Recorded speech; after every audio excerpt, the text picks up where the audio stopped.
দুজনে মিলে সকাল 7:30টায় ঘুরতে বেরিয়ে পড়েছি। কোথায় জানেন কি? রাস্তাঘাটে, বনে বাদারে, জঙ্গলে, যেখানে পারবো দুজন ঘুরবো, এই ভেবে বেরিয়ে পড়েছি ঘর থেকে। বাচ্চাদের স্কুল থেকে দিয়ে এসে যখন দেখি সিঁড়িতে এসে তার মা ছেলেকে খাওয়াচ্ছে আর ও বাইরে যাবে বলে কান্না করছে। তাই আমি বললাম, আয়, আমি যখন রেডি হয়ে আছি তোকে নিয়ে একটু রাস্তা থেকে ঘুরে আসি। ওকে নিয়ে শিব মন্দিরের দিকে চলে এলাম একটু। নমস্কার, অরিত্র অরিত্রিয়ান মোমে আপনাদের সবাইকে স্বাগত জানাই। আর এই সকাল এখন 7:30, যখন বাচ্চাদের ছেড়ে দিয়ে স্কুল থেকে আসি দেখি তার মা ছেলে সিঁড়িতে বসে আছে আর ছোটে কান্না করছে, বাইরে ঘুরতে যাবে। তার মা বললো, এক্ষুনি আমি কি করে নিয়ে যাব? তাই আমি যখন এসে গেছি বললাম, আয় একটু ঘুরিয়ে নিয়ে আসি। তাই ওকে নিয়ে একটু বেরিয়ে পড়লাম। এই যে ঠাকুরকে টাটা করছে, আমার কোথায় ডগ যাচ্ছে দেখাচ্ছে, এইসব করছে। এই যে ফিরে যাচ্ছি আবার এখানে রেলিংয়ের উপরে, এখানে সবাই রাত্রিবেলা হলে বয়স্ক লোকেরা, বয়স্ক মহিলারা সবাই বসে এখানে আড্ডা দেয়।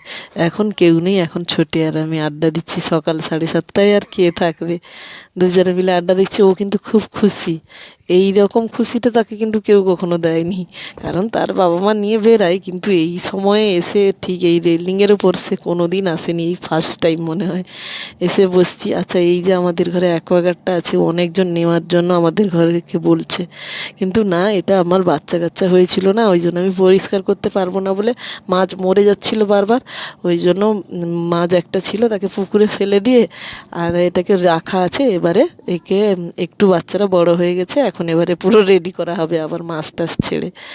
এই সকাল 8টা বাজে ঘড়িতে। আমি কি নিয়ে বসেছি দেখুন, প্রেসার কুকারের মধ্যে এই যে পান্তা। এটা বাচ্চাদের প্রেসার কুকার, ছোট প্রেসার কুকার। এটাতে রাত্রে ভাত হয়েছিল, ওরা অল্প খেয়েছিল আর ছিল। ভাতটা পুরো দলা পাকা ভাত, মানে পান্তা হয়েছে, ভালোই হয়েছে। আর তার সঙ্গে ছিল বড়ি ভাজা, পেঁয়াজ, আর তার সঙ্গে ছিল কলমি শাকের ভাজা। এই ছিল কম্বিনেশনটা। কেমন বলুন? যারা পান্তা খেয়ে থাকেন, বিশেষ করে গ্রামে গঞ্জে, তারা বুঝবেন যে শাকের ভাজা, বড়ি ভাজা, পেঁয়াজ দিয়ে পান্তা খেতে কী মজা লাগে। খাচ্ছি। আর আমার যা, সে তার চা নিয়ে আর রুটি নিয়ে বসে গেল, আর ছোটে খাচ্ছে মাটিতে গড়াগড়ি। এই যে কম্বিনেশনটা দেখুন খালি। এই যে বসে গেছে আর ছোটে গড়াগড়ি খাচ্ছে মেঝেতে।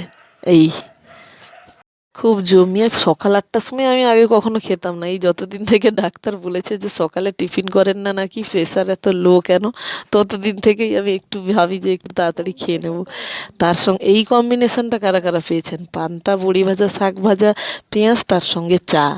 দেখেছেন আমার কম্বিনেশনটা কেমন? আর চায়ের কালারটা হয়েছিল পুরো ডিপ কালচে, কারণ চায়ের সঙ্গে বানিয়েছিলাম, জল দিয়েছিলাম। কিন্তু ওর তার খাওয়া হয়ে গেল, আমার যেহেতু পাতাতে ভেজানো ছিল, যার জন্য কালারটা ভীষণ ডিপ চলে এসছে। আর এই এই কম্বিনেশনটা কারা কারা খেয়েছেন অবশ্যই কমেন্টে জানাবেন। কিন্তু ভালোই লাগছিল এই তা খাওয়ার উঠে, তারপরে এই হালকা গরম গরম চা। যাই হোক, এখন ঘড়িতে বেজে গেছিলো ঠিক দুপুর 12টা থেকে 12:30টার মধ্যে। এই যে শাশুড়ি মা শুয়ে আছে, শাশুড়ি মার ঘরে ঢুকেছি। এবারে এসে এখানে একটা ভালো জিনিস পেলাম। দেখুন এইটা, এই ক্লিপটা আমি আজকে 3 দিন ধরে খুঁজছিলাম, পাচ্ছিলাম না, কিন্তু এখানে যে ছেড়ে দিয়ে গেছি আমি জানি না। আমি পেয়ে খুব খুশি হয়ে গেলাম, কারণ এই ক্লিপটা আমি খুঁজছিলাম, কটিমাদের বকা দিচ্ছিলাম যে আমার ক্লিপ নিয়ে তোরা কী করিস, কোথায় রাখিস। আমি শাশুমার ঘরে এসেছি, সিঁদুর পরতে, আর শাশুমা শুয়ে আছে।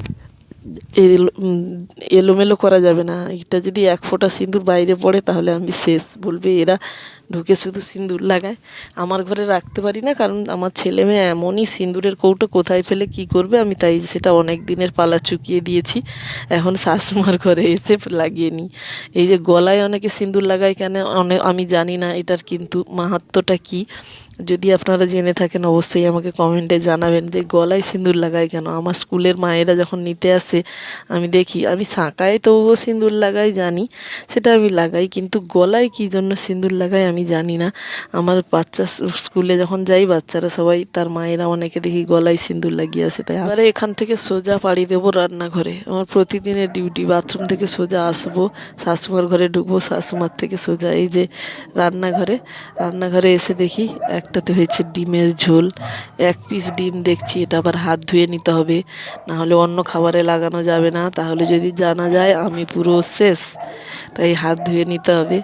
এই যে এখানে হয়েছে পনিরের একটা লম্বা তরকারি, পনির, গাজর আর আলু দিয়ে হয়েছে। আর সঙ্গে দেওয়া হয়েছিল কাজু, আর সঙ্গে পোস্ত, এই দেওয়া হয়েছিল। খারাপ হয়নি, ভালোই হয়েছে, যা রান্না করেছে ভালোই হয়েছে। আর তার সাথে ছিল পটলের ভাজা। পটলের ভাজাটাও দেখে খুবই ভালো লাগছে। আপনাদের কেমন লাগছে বলুন।